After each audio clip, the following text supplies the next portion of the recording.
Alright, what you doing out here? And what's in the bag? I'm just sitting, waiting for someone. What's in the bag? My property. Funny how it's always the same profile sitting this close to a bank with a bag. Don't play dumb. People like you don't sit outside banks like this unless they're planning something. Like me, I'm not planning anything. The body cam footage doesn't begin with shouting. It begins with stillness.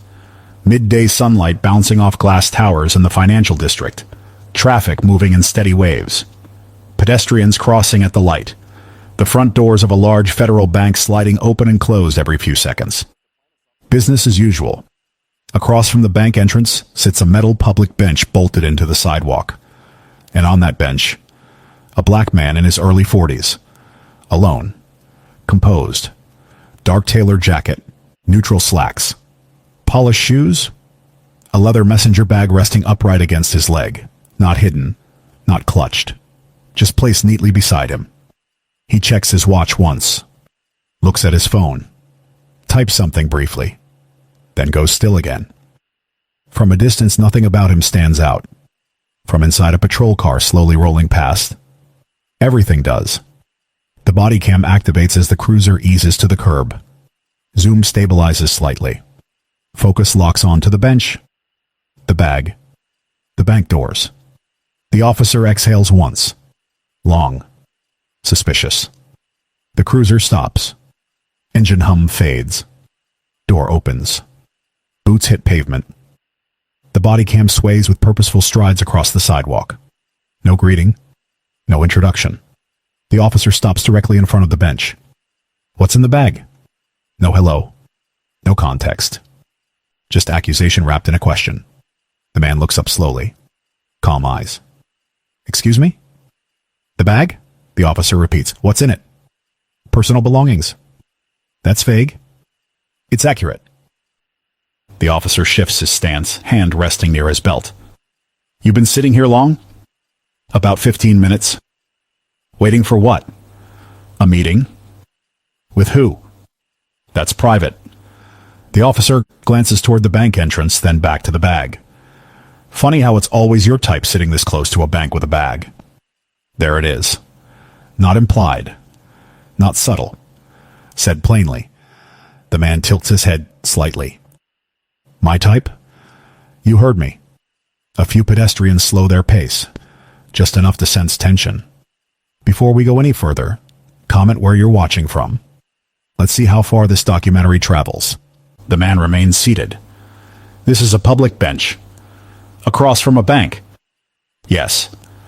With a bag? Yes. That's not coincidence. The man's tone stays even. What exactly are you suggesting? The officer leans closer. That you're casing the place? A pause. I'm not. Then why here? Because it's public. Banks get robbed, the officer spies, and it's usually someone who doesn't belong hanging around first. Doesn't belong? The officer gestures vaguely. You know what I mean. No, the man replies. Explain it. The officer's jaw tightens. You people always act confused. I'm not confused. I'm asking you to clarify. Stand up. For what purpose? Stand. Up. The man rises slowly, hands visible. The bag remains on the bench. Several people now openly watching. The officer circles slightly. You got ID? Yes. Let me see it. Am I being detained? You're being investigated. For sitting? For suspicious behavior. What behavior? Loitering to near a financial institution. That's not illegal. It can be when intent is involved. And what intent have you observed? The officer points at the bag. What's in it? A gun, gloves, mask? No? Then open it. No. That wasn't a request. It requires probable cause. The officer steps closer. It can't be a coincidence someone like you is parked outside a bank with a bag. The air tightens. Pedestrians stop walking. Phones subtly rise. The man keeps steady eye contact. And it can't be coincidence you approach me based on how I look. You're making this not about race. You already did. The officer's voice sharpens. You fit a pattern. What pattern? Single male, bag, close to a bank, watching. I've checked my phone twice. You've been scanning. For what? Opportunity. The man exhales slowly. I'm not planning to rob a bank. That's what they all say. The officer gestures toward the entrance again. Your kind thinks blending in makes you invisible. My kind? Don't twist my words. I'm quoting them. The officer's posture stiffens as he notices the gathering attention. You think this is a joke? No. You think I'm stupid? No. Then open the bag. No. The officer's tone drops lower. You want to make this difficult? I'm exercising my rights. You people always hide behind that. And you hide behind suspicion. A woman whispers nearby. He's just sitting there. The officer hears it, feels the eyes, and doubles down. You're too calm. That's not a crime. It is when you're planning something. I'm not. Then prove it. By surrendering my property without cause? Yes. No. The officer reaches toward the bag. The man steps slightly to block access. Don't touch it. Now you're interfering. With what? My investigation. What crime? Attempted bank robbery. There has been no attempt. Yet. The word lands heavy. The officer points toward the doors. I've seen this before. Someone like you sits close, watches traffic, times the exits. I'm waiting for someone. For who? That's not your concern. It is when you're this close to a bank. The man's voice remains steady. You approach me because of how I look. I approached you because you don't belong. On a public bench? In this spot. And who decides that? I do. Silence. Thick. The officer stares at the bag again, then at the man. This is your last chance, open it. No? Turn around. For what lawful reason? For resisting. I haven't resisted. You're refusing commands. I'm declining unlawful ones. The officer's breathing grows heavier. You people always think you're smarter than the system. And you always think suspicion equals guilt. The tension is no longer subtle. It's visible. Palpable. The bank doors slide open behind them again. Customers stepping out unaware of the storm forming 10 feet away. The officer steps closer. You're planning something. I'm not. You expect me to believe that? Yes. The officer shakes his head slowly. Someone like you who doesn't just sit outside a bank with a bag. The man holds his ground. And someone like you doesn't just accuse without evidence. The body cam captures every word, every assumption, every escalation. Because what the officer believes he's preventing isn't happening. And what he doesn't know is that the man he's profiling as a potential bank robber isn't casing the bank. He's conducting surveillance, just not the kind the officer imagines. And this confrontation is about to flip in a way that will make this sidewalk the center of something much bigger than a bag on a bench. The officer's hand hovers near the bag again, not touching it, but close enough to make the point. Turn around, he repeats. The man doesn't move. I'm not turning around without cause. There is cause. What is it? You're sitting outside a bank with a bag looking like you're about to do something. That's not cause. That's imagination. The officer's jaw tightens. You think this is imagination? You think I don't know how this works? How what works? You sit, you wait, you act calm, then you make a move. The man's expression stays level. You're narrating a crime that hasn't happened.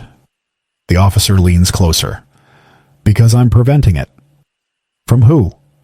From you. Pedestrians slow even more now. A couple stands near the crosswalk pretending to check directions while clearly listening. The officer notices, and his tone sharpens further. You people always play innocent when you get caught early. Caught doing what? Planning. Planning what? A robbery. The word lands heavy. I'm not planning anything. That's what they all say. The officer points to the bank again. Financial district, midday. You think it's random? Yes. No, it's not. The man keeps his voice calm. You don't get to invent intent. I don't have to invent anything. I see it. What exactly do you see? A guy who doesn't fit this area, sitting too close, watching the doors. I checked my phone. You scanned the entrance. I blinked. The officer scoffs. You think you're clever? No, I think you're wrong. That hits something. You people always think you're smarter than the system. And you think the system gives you permission to assume. The officer steps even closer. Now they're only a foot apart. Open the bag. No. You refusing a lawful command? I'm refusing an unlawful one. The officer's hand moves to his radio briefly. You want backup? For sitting? For suspicious activity. What activity? Loitering with intent. Intent requires evidence. Intent requires instinct. That's not how the law works. The officer's eyes narrow. Don't lecture me about the law. Then don't ignore it. The tension thickens. A man across the street raises his phone higher now, clearly recording. The officer sees it. His posture stiffens. You recording? He snaps toward the bystander. The bystander shrugs. It's public. The officer looks back at the man on the bench. See, this is what your type does. Turns everything into a scene. I was sitting. You're escalating. You approached me. You match the description? What description? Male, alone, suspicious. That's not a description. It is when it fits. Fits what? Fits the pattern. Again. Pattern? The man exhales slowly. You keep saying that. Because it keeps being true. The officer points at the bag again. What's inside? Documents. For what? For work. What work? That's not your concern. It is if you're about to walk into that bank. I'm not walking into the bank. So why sit across from it? Because this bench exists. You're playing games. No, I'm answering your assumptions. The officer lowers his voice colder now. You know how many times we've seen guys like you sit near banks before something goes down? How many? Enough. And how many times were you wrong? The officer doesn't answer that. Instead, he gestures sharply. Hands where I can see them. They are. Higher. The man raises them slightly. Pedestrians fully stop now. Traffic light changes twice without people crossing. The scene is no longer subtle. It's a spectacle. You got a weapon? The officer asks. No? You sure? Yes. You expect me to take your word for it? Yes. The officer laughs dryly. Your kind always expects trust. And your kind never gives it. Silence. The officer's breathing grows heavier into the body cam mic. You know what I see? He says. What? A guy waiting for timing. For what timing? Security rotation, guard shift, crowd flow. You've built an entire crime in your head. I prevented crimes by thinking ahead, not by accusing random citizens. You're not random. Why? The officer hesitates a half a second. Then, because you don't belong here. The words are sharper this time. Clearer. Less coded. The man doesn't flinch. On a public sidewalk? In front of that bank. Ownership of space doesn't work like that. Today it does. The officer's hand brushes the bag. The man steps forward instantly. Don't touch my property. There it is. They're what? Defensive. Protective. Same thing. The officer grabs the strap lightly. Let go. No. Let go. No. Now it's physical proximity. Not force. But tension. If there's nothing in here, prove it, the officer says. If there's nothing illegal about sitting, prove it, the man replies. Backup siren faintly echoes in the distance. The officer must have called it without announcing. The sound shifts the air. The stakes climb. Because this is no longer just a sidewalk conversation. Now it's an official scene. Two patrol cars approach slowly from opposite ends of the block. Pedestrians scatter back slightly. The officer steps closer to the man's face. You had a chance. I still do. Not anymore. For what? For this to stay simple. The backup units park. Two more officers step out. Hands near belts. Eyes scanning. What's going on? One asks. The first officer doesn't hesitate. Possible casing, suspicious male, refusing cooperation. The word refusing hangs in the air. The man looks at the new officers. I'm sitting on a public bench. With a bag, the first officer adds. The backup officer eyes the bag. Then the bank. Then the man. You planning something? He asks. No. The first officer cuts in. He's been watching the entrance. I've been waiting. For what? The second officer asks. A meeting. With who? That's confidential. The first officer shakes his head. See, that's what I've been saying. The pressure increases. 3 uniforms now. 1 man. 1 bag. And a crowd. Phones raised higher. Voices whispering. Is he robbing the bank? No, he's just sitting. You people always make it complicated, the first officer mutters. The man finally says quietly, You've already decided who I am. The first officer replies just as quietly, Yeah, I have. And that's the moment the misunderstanding stops being about suspicion and becomes about certainty. Because the officer isn't investigating anymore. He's confirming what he already believes. And he has no idea that the man he's trying to frame as a bank robber isn't waiting to commit a crime. He's waiting for someone else to make one. And it's unfolding faster than anyone on that sidewalk realizes. The first officer's words hang in the air. Yeah, I have. Not suspicion anymore. Conviction. 3 uniforms now form a loose half circle around the man. The crowd shifts back but doesn't leave. Phones are up openly now. The body cam catches fragments of whispers. He hasn't done anything. They're saying robbery? The second officer steps closer to the bag. You mind if we take a look? Yes, the man replies evenly. I mind. The first officer gestures sharply. See? Defensive. No, the man says. Consistent. The third officer studies him carefully. You got anything illegal in there? No. Then open it and clear this up. I'm not required to? The first officer's patience thins. You think this is a game? No? You think I'm profiling you? Yes. The word lands firm. Direct. The second officer shifts slightly. Based on what? Based on the fact that sitting on a public bench with a bag became attempted bank robbery the moment I existed in this space. The first officer scoffs. You existed suspiciously. That's not a crime. It is when you don't belong. There it is again. Belong. The third officer glances at the bank doors. Dispatch hasn't reported anything active, he says quietly. The first officer replies without looking at him. That's because I'm preventing it. The man studies each officer in turn. You called backup because I wouldn't surrender my property. You called attention to yourself, the first officer fires back. I was sitting. You were watching. I was waiting. For what? The second officer presses. For confirmation. Confirmation of what? The man pauses, just long enough to make them uncomfortable.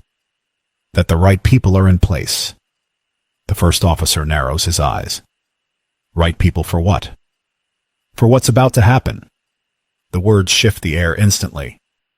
The second officer stiffens. What's about to happen? The man doesn't break eye contact. That depends. Depends on what? The first officer demands. On whether this scene escalates further. The first officer steps closer again. Is that a threat? No? Then what is it? A statement. The third officer leans toward the first. This is getting weird. The man finally moves his hand slowly, well, not toward the bag, but toward his jacket pocket. All 3 officers tense immediately. Don't reach, the first officer snaps. The man stops mid-motion. I'm retrieving identification. You had a chance to show ID earlier. You didn't ask for this one. What does that mean? The second officer asks. The man holds still. You accused me of planning a robbery. Yes. You escalated to backup. Yes. You announced attempted bank robbery into your radio. Silence. The first officer's jaw tightens. You were casing a financial institution. No, the man says calmly. I was monitoring it. For what? The third officer asks. The man's eyes shift briefly past them. Across the street. Toward a dark sedan parked half a block down. Then back to the officers. For behavior. The first officer's voice sharpens. What behavior? Yours. The word cuts clean. The second officer frowns. What are you talking about? The man lowers his voice slightly. You approached without cause. You escalated without evidence. You labeled without verification. The first officer shakes his head. You think this is a courtroom? No. You think you're above investigation? No. Then open the bag. The man exhales once. Slow. Measured. Officer, he says evenly, if I open that bag, this entire interaction changes. Good, the first officer replies. Let's change it. The man studies his face carefully. You're sure? Open it? A pause. The crowd holds its breath. The man kneels slightly and unzips the leather bag slowly. Every officer leans forward instinctively. The body cam angle dips. Inside the bag, not a weapon, not gloves, not a mask. A sealed evidence folder. A small encrypted radio. A compact digital recorder. And a dark leather credential wallet. The first officer frowns. What is that? The man picks up the wallet slowly and flips it open. Gold shield? Federal insignia. Official seal. Special Agent Marcus Hale, he says calmly. Federal Bureau of Investigation. Silence detonates. Not loud, but total. The second officer blinks. The third officer steps back half a pace. The first officer doesn't move. That's not funny, he says. It's not a joke. You expect me to believe that? The man holds the credential steady. Call it in? The second officer immediately reaches for his radio. Dispatch, can you verify an FBI Special Agent Marcus Hale badge number?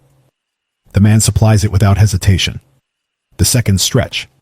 The crowd doesn't understand what's happening yet, but they feel the shift. The first officer's posture changes subtly. Less aggressive. More calculating. Dispatch crackles back. Unit on scene, confirmation received. Special Agent Marcus Hale assigned to Federal Financial Crimes Task Force. Undercover status active. The words land like gravity. Undercover. Active. The third officer steps fully back now. The second officer lowers his radio slowly. The first officer stares at the badge. Then at Hale. You're undercover? He asks quietly. Yes. For what? For surveillance connected to coordinated financial activity in this district. The officer's throat tightens. And you were sitting? Monitoring. The word is calm. Precise. You thought I was planning a robbery. The first officer says nothing. You built intent out of proximity. Silence. You escalated based on assumption. More silence. The crowd senses something has flipped. Phones remain raised. Whispers ripple. What happened? Who is he? The first officer finally speaks. You could have said something. Hale's gaze hardens slightly. You didn't give me room to... You refused to cooperate. I refused to surrender rights. You matched a pattern. Hale closes the credential wallet slowly. And you proved mine. The words hit harder than shouting. Because they're quiet. Measured. Documented. The second officer clears his throat. Sir, we weren't aware. That's the point, Hale replies calmly. You weren't aware. The first officer's authority has evaporated. Not violently, but completely. Because now the body cam isn't recording a suspect. It's recording an error. A misjudgment. A public exposure of profiling. And the real issue isn't the bag, or the bench, or the bank. It's certainty without cause, bias disguised as prevention, and power applied before proof. Hale looks directly at the first officer. You decided who I was before asking who I am. The first officer doesn't respond, because there is no response that fixes that. The crowd begins murmuring louder now. He's FBI? They thought he was robbing the bank. The second officer steps back fully. The third avoids eye contact. The first officer stands frozen in the center of the sidewalk.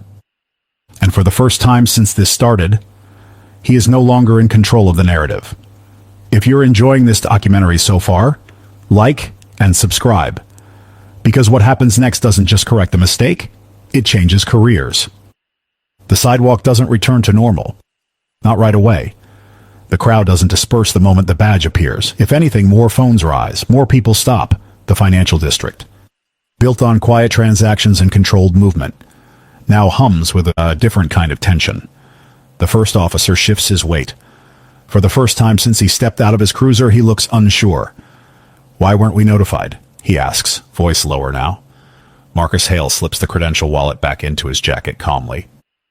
Local departments aren't notified on every federal surveillance operation, he replies, especially when operational discretion matters.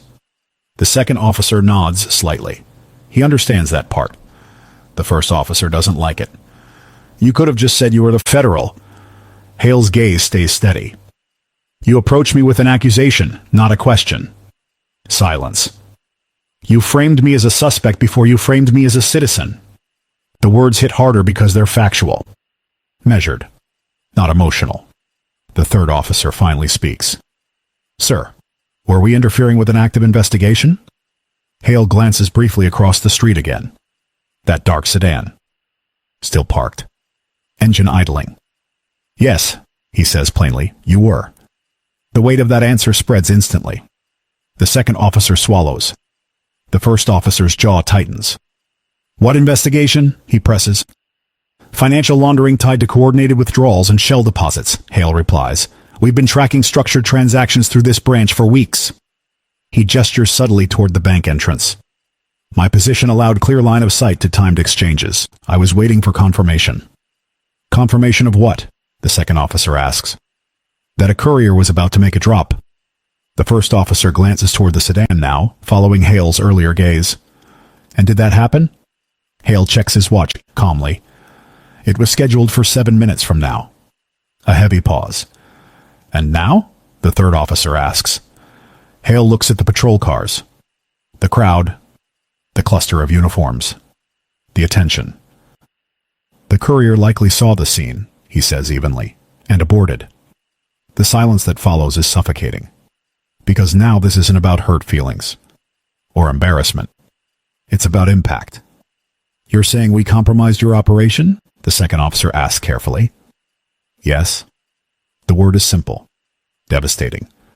The first officer stiffens. You can't blame us for doing our job. Hale's eyes lock onto his. I can blame you for how you did it. No shouting. No raised voice. Just precision. You escalated without evidence. Hale continues. You used language that suggested bias. You created a public disturbance. And you compromised surveillance. The first officer's pride flares. You matched suspicious behavior. I matched your assumption. Another beat of silence. Sirens fade in the distance as backup units realize they aren't needed and idle awkwardly at the curb. Dispatch crackles faintly through someone's radio, unaware of the gravity of what just unfolded. The second officer clears his throat. Sir, what happens now? Hale doesn't answer immediately. Instead, he steps slightly aside and pulls out his phone. He dials. Waits. Supervisor, he says calmly. Yes, it's Hale. The operation at 7th and Grant has been compromised due to local interference. Yes, bodycam footage captured the interaction. The first officer's stomach drops slightly at that phrase. Bodycam footage. Captured. He had forgotten. Every word. Every phrase. Your type. Don't belong. Planning a robbery. All of it recorded. All of it time-stamped. Hale listens briefly on the call. Yes, he replies, I'll file a formal report. He ends the call. The air feels thinner now. The first officer tries to regain footing. So what, you're writing us up? I'm documenting what occurred, Hale replies. That's not fair, the first officer snaps quietly. We're trained to trust instinct. And you're trained to verify before you escalate. The third officer looks away. The second officer studies the pavement.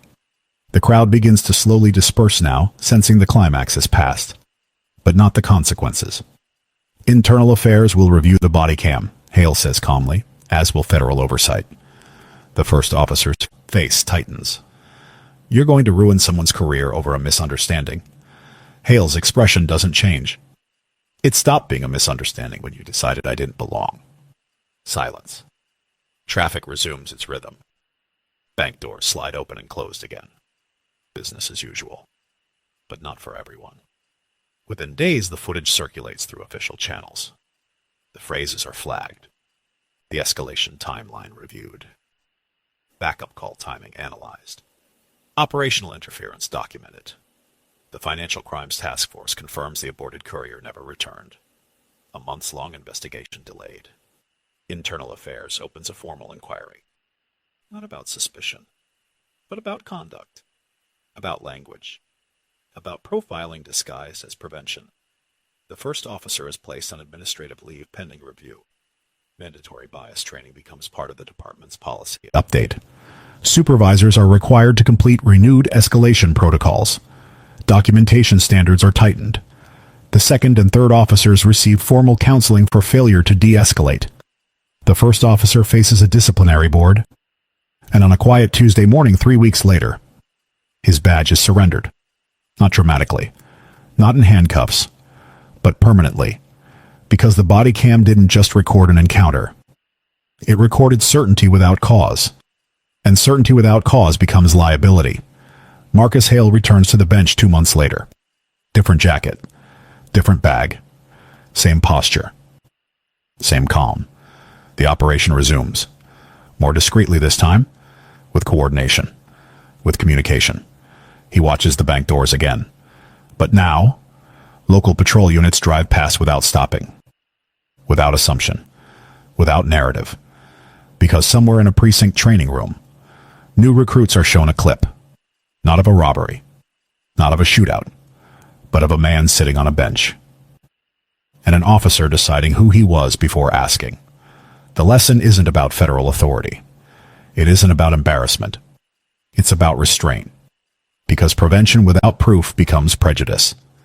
And instinct without verification becomes error. Life moves on.